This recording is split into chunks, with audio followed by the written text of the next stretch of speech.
Bonsoir et merci de nous ouvrir vos portes pour une rencontre exceptionnelle, une rencontre qui a déjà changé des millions de vies et peut-être la vôtre ce soir.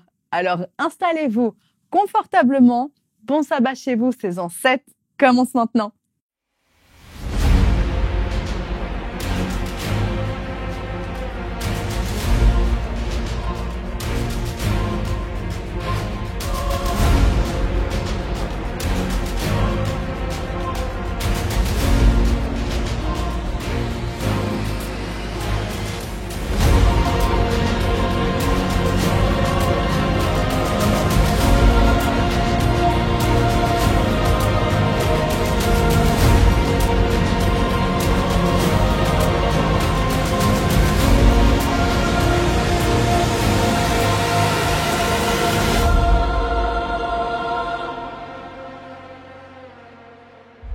Ça y est, c'est le sabbat, ce jour spécial mis à part par Dieu pour une rencontre spéciale avec nous. Comment avez-vous l'habitude de vivre le sabbat? Déjà, avez-vous l'habitude de le vivre? Certains disent respecter le sabbat, d'autres garder le sabbat. Moi, j'ai envie de vous inviter à célébrer le sabbat, car c'est bien une célébration, une fête qui revient chaque semaine. Et qu'est-ce qu'on fait lors d'une fête? On est joyeux, on rigole et on chante en l'honneur de celui qui est célébré. Alors louons dès maintenant Dieu qui nous invite en ce moment spécial.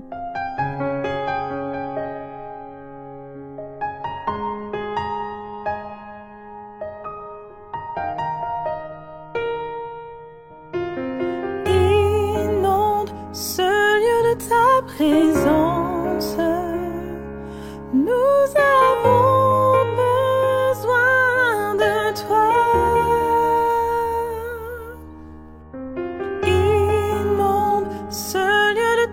présence, nous avons besoin de toi.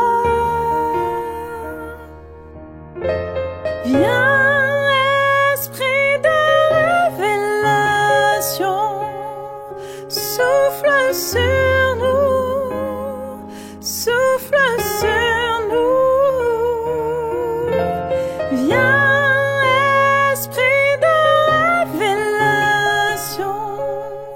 souffle sur nous, souffle sur nous.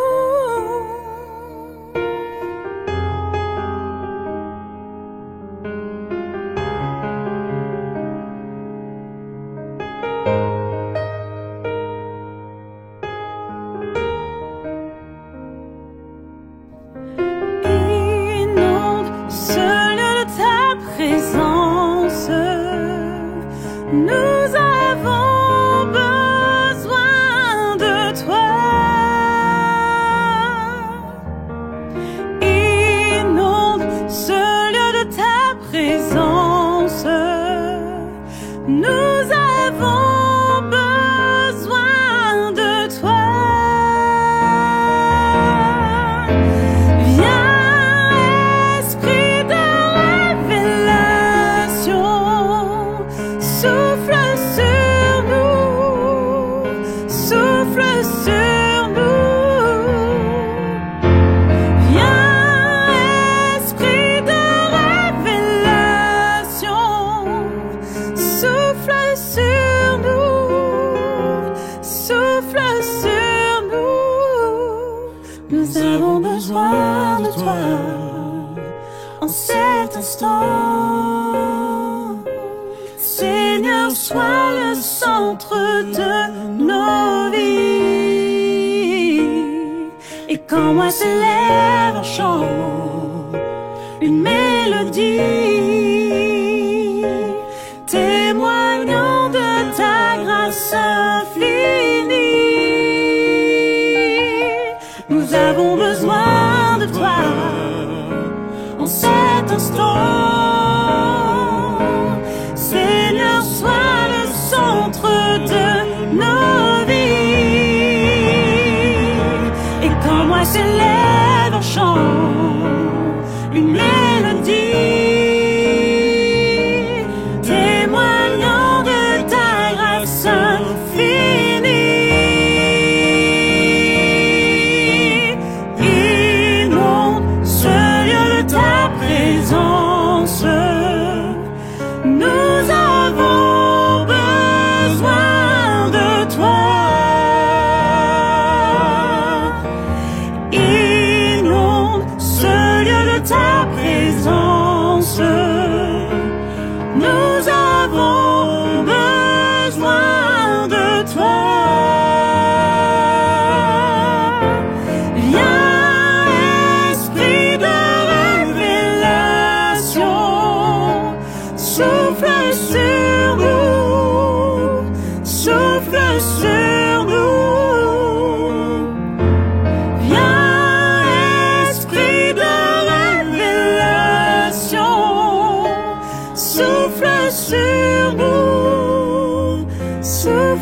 ta présence.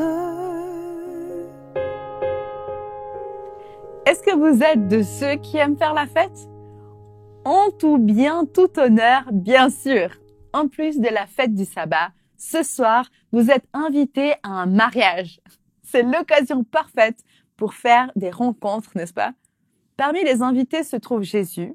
Alors forcément, on peut déjà se dire que quelque chose d'extraordinaire va se produire.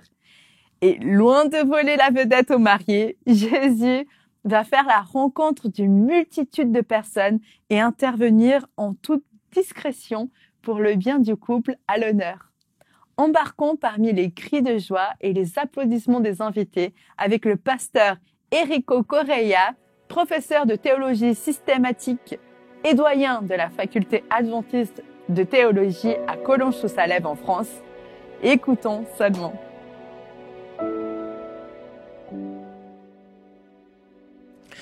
Bonjour et bon sabbat. Je suis ravi d'être avec vous et de pouvoir partager ce message avec vous. Cette fois-ci, nous allons étudier le deuxième chapitre de l'évangile de Jean. C'est en même temps le premier miracle ou le premier signe, si nous gardons le langage de Jean, présenté dans cet évangile. Mais avant de rentrer dans le message et pouvoir faire la réflexion sur ce beau texte, je voulais quand même le lire pour que nous puissions remémorer ce texte. Évangile de Jean, chapitre 2, et à partir du verset 1, nous dit le suivant. Le troisième jour, il y eut des noces à Cana de Galilée. La mère de Jésus était là. Jésus aussi fut invité aux noces, ainsi que ses disciples. Comme le vin venait à manquer, la mère de Jésus lui dit, « Ils n'ont pas de vin. » Jésus lui répond, « Femme, qu'avons-nous de commun en cette affaire? Mon heure n'est pas encore arrivée. » Sa mère dit au serviteur, « Faites tout ce qu'il vous dira. » Il y avait là 6 jarres de pierre destinées aux purifications des Juifs et contenant chacune 2 ou 3 mesures. Jésus leur dit, « Remplissez d'eau ces jarres. » Ils les remplirent à ras-bord. « Puisez maintenant, leur dit-il, et portez-en à l'organisateur du repas. » Ils lui emportèrent. Quand l'organisateur du repas eut goûté l'eau changée en vin, il ne savait pas d'où venait ce vin, tandis que les serviteurs qui avaient puisé l'eau le savaient. Il l'appelle le marié et lui dit, « Tout homme sert d'abord le bon vin, puis, quand les gens sont ivres, le moins bon. Toi, tu as gardé le bon vin jusqu'à présent. » Tel fut le commencement des signes de Jésus, ce qu'il fit à Cana de Galilée. Il manifesta sa gloire et ses disciples mirent la foi en lui. Après cela, il descendit à Capharnaüm avec sa mère, ses frères et ses disciples, et ils ne demeurèrent que peu de jours. C'est très intéressant. Je ne sais pas si quand vous entendez le mot signe en français, ça vous dit quelque chose. En regardant le dictionnaire en français, j'ai vu que le mot signe avait plusieurs significations. Le mot signe en français peut avoir, comme j'ai dit, plusieurs significations. J'ai choisi celle-ci. C'est ce que permet de connaître ou de reconnaître, de deviner ou de prévoir quelque chose. Mais dans le monde religieux et surtout dans l'évangile de Jean, le signe représente autre chose. Ça représente un phénomène extraordinaire, un miracle. C'est, on peut dire, un synonyme de prodige. Aujourd'hui, j'aimerais réfléchir avec vous sur un épisode de la vie de Jésus, cette rencontre qu'il va avoir entre Jésus et plusieurs personnes, mais surtout avec sa femme à l'occasion d'une grande fête. Et cet épisode est présenté chez Jean comme étant le commencement des signes de Jésus. J'ouvre une petite parenthèse juste pour vous dire que c'est Jean, ce mot-là, ce mot signe qu'il utilise est chargé de sens. Ce n'est pas simplement un miracle, quelque chose d'extraordinaire, mais c'est aussi une invitation à s'interroger sur l'identité de celui qui l'accomplit, en l'occurrence Jésus. Je voulais revenir au texte et voir cela dans notre passage. Jésus est à Cana, un village de Galilée, à quelques kilomètres au nord de Nazareth. Cana de Galilée est la région d'où Jésus et ses disciples sont originaires. Jean nous donne tous les détails. Il se passe une noce et Jésus et ses disciples sont invités. La première personne qui est mise en scène est la mère de Jésus. Mais elle n'est pas présentée ici comme étant une invitée. Elle est là. Elle est simplement là. On a l'impression qu'elle doit être là. Elle n'a même pas de nom. D'ailleurs, Jésus l'appelle femme. Et Jésus s'adresse de cette manière à sa mère. Et Jean, on a l'impression qu'il s'intéresse à cette femme en raison de sa relation avec Jésus. Elle est là et va jouer un rôle primordial. Les disciples sont là, mais sont des témoins silencieux. Cette participation de Jésus à une noce manifeste dès le début de son ministère son amour de la vie et son attention aux réalités humaines. Peut-être qu'on peut trouver là une première leçon. Jésus, le Dieu incarné, la parole faite chair et présentée comme habitant au milieu de nous, il s'intéresse à nos réalités diverses et complexes. Sa présence à cette fête va plus loin encore. Dans la tradition d'Israël, les repas de fête possèdent une connotation messianique. Il suffit de voir Ésaïe chapitre 25, verset 6 par exemple. Et c'est curieux parce que dans cette fête, il y a un manque. Après les deux premiers versets qui servent d'introduction, qui nous donnent le contexte, le texte nous parle d'un manque. La mère de Jésus va jouer un rôle important dans cette fête. C'est elle qui va signaler à son fils le manque. Ils n'ont pas de vin. C'est curieux parce que si l'on lit le verset 10, on s'aperçoit qu'elle devrait dire plutôt « ils n'ont plus de vin ». Le vin était terminé. C'est la fin de la joie dans la fête. La réponse de Jésus est étonnante et peut même sembler indélicate. Quand on lit la version NBS, la NBS traduit de cette manière « Femme, qu'avons-nous de commun en cette affaire ?» Comme si Jésus n'était pas intéressé à la préoccupation de sa mère, on peut peut-être le traduire d'une autre manière, un peu plus littérale, mais qui donne un autre sens. « Femme, quoi entre moi et toi? Mon heure n'est pas encore venue. » Jean-Pierre Lemonon traduit cette partie comme une interrogation et je trouve intéressant. N'est-elle pas arrivée mon heure? Donc c'est une question. Mais quoi qu'il en soit, Jésus prend acte qu'il doit commencer son ministère. C'est sa mère qui donne de l'ordre aux serviteurs. Faites tout ce qu'il vous dira. C'est étonnant. Parce qu'à partir de ce moment, ce n'est plus la mère de Jésus qui parle, mais elle reste en silence pour donner la place à Jésus. Si on regarde le texte de Jean, c'est la première fois que quelqu'un fait ce geste de laisser la place à Jésus, mais c'est pas la seule fois où on trouve cela. Au chapitre 3, c'est Jean-Baptiste qui dit « Il faut qu'il croisse et que je diminue ». Les serviteurs, eux, tout comme les disciples, ils sont en silence. Ils obéissent tout simplement. Et Jésus leur dit « Remplissez d'eau ces jarres, puisez maintenant, portez-en à l'organisateur du repas. » Et ils ont fait précisément ce que Jésus leur avait demandé de faire. C'est aussi un élément intéressant dans ce texte, mais aussi dans tous les évangiles, si on les compare. Le miracle est souvent associé à l'obéissance. Les signes de Jésus ont lieu sur la voie de l'obéissance. On peut voir dans ce texte un autre élément. C'est qu'il y avait, voilà, ce sont des informations, des détails que Jean nous donne dans cet évangile. Il y avait là 6 jarres et contenant chacune 2 ou 3 mesures. Et quelle précision! Le vin donné par Jésus est présenté ici comme étant abondant. Chaque jarre contenait à peu près 120 et 180 litres. Ils remplirent à ras-bord. Ça insiste aussi sur le fait que Jésus donne du vin en abondance. Mais Jésus ne reste pas juste sur la notion de quantité, il donne aussi le vin de qualité. L'organisateur du repas a goûté l'eau changée en vin et ne savait pas d'où ça venait. Ce n'était plus le même vin, et ça c'est sûr. Il était de meilleure qualité. Le marié est appelé, mais lui non plus ne parle pas.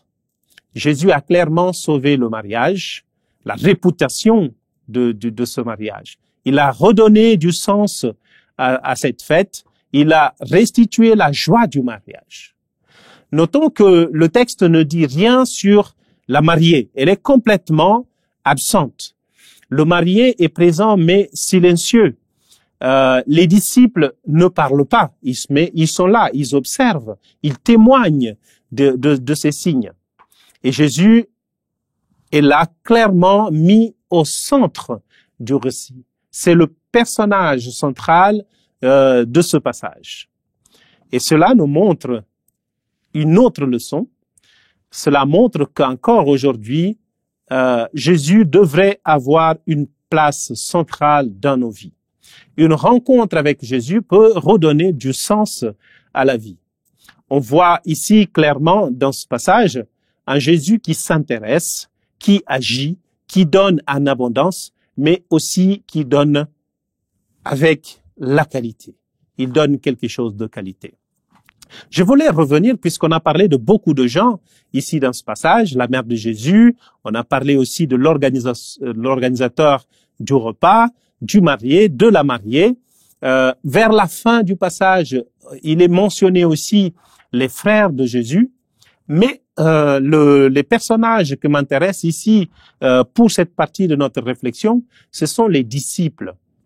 Le texte biblique commence par les disciples et se termine aussi par ses disciples. Au début, ils sont juste des invités, donc Jésus était invité, mais ses disciples aussi étaient invités. Mais ils restent en silence. Ils témoignent le signe réalisé par Jésus.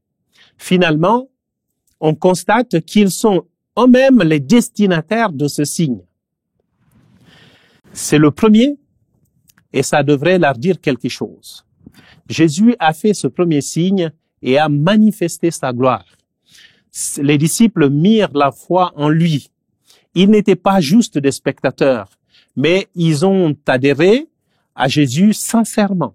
Quand ils ont compris de qui il s'agissait, ils ont vu sa gloire. Aujourd'hui, je voulais vous poser cette question. Et moi? Et vous? Vous avez compris que ce message, ce passage, ne laisse personne indifférent. Même s'il y a beaucoup de gens qui sont en silence dans ce récit, ce récit nous invite à prendre une position. Jean va nous dire clairement que quand il écrit cela, c'est pour nous interpeller, c'est pour essayer de susciter notre foi, mais aussi notre adhésion à Jésus, ce personnage central du récit. J'ai vu la conscience de la messianité de Jésus dans ce passage.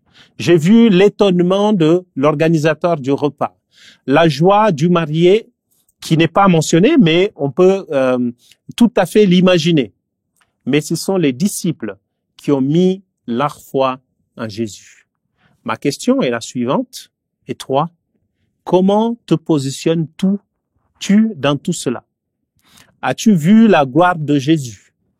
Veux-tu mettre ta foi en lui? En tout cas, j'aimerais te dire, avec lui, tu peux retrouver la joie. Tu peux retrouver cette réputation perdue. Tu peux retrouver une vie abondante et une vie de qualité.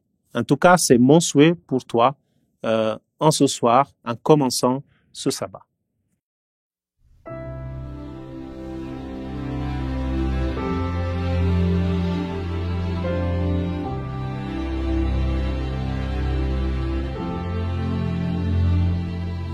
Souviens-toi du sabbat pour le sanctifier, car en ce jour, Dieu nous invite à venir le rencontrer dans son amour.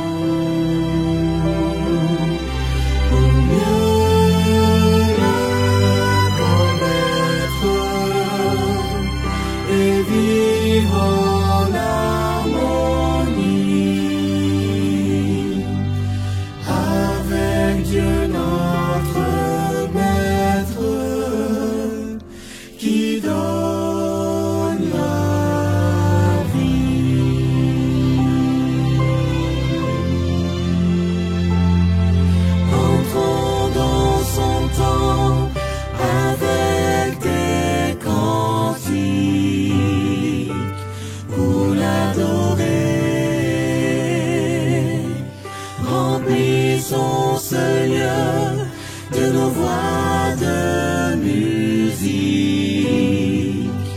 pour le louer. Merci au notre Père pour le jour du sabbat, pour ce point de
Prions ensemble. Père Céleste, nous venons de lire ce passage où tu as fait ce premier miracle que Jean appelle signe. Beaucoup de gens ont témoigné ce miracle, cette manifestation de ta gloire. Et à la fin de ce passage, nous avons compris que quand tu es au centre, quand tu es là, quand tu es présent, tu peux transformer les choses. Tu peux redonner du sens. Tu peux donner en abondance et avec de la qualité. Et nous te faisons confiance. Aujourd'hui, nous voulons aussi te croire. Nous voulons aussi mettre notre foi en toi, parce que nous avons besoin de toi. Aide-nous à pouvoir cultiver, développer cette relation et pouvoir te contempler davantage pour que notre vie soit transformée. Je te prie au nom de Jésus. Amen. J'espère que la fête a été bonne pour vous. La bonne nouvelle, c'est qu'elle n'est pas finie. Ce n'est même que le début. Le sabbat se poursuit. Et puisez-vous vivre ces prochaines 24 heures dans la joie. Et meilleure nouvelle encore, le sabbat n'a vraiment pas de fin. Il recommence la semaine prochaine. Et c'est pourquoi je vous donne rendez-vous vendredi prochain à 19h sur la chaîne YouTube Espoir Média pour une nouvelle célébration. Invitez vos amis, car comme on dit, plus on est et plus on rit. La fête aura lieu cette fois sur la place en présence de notre invité, le pasteur Jérémy O'Haraud. Et d'ici là, bonne célébration et bon sabbat chez vous.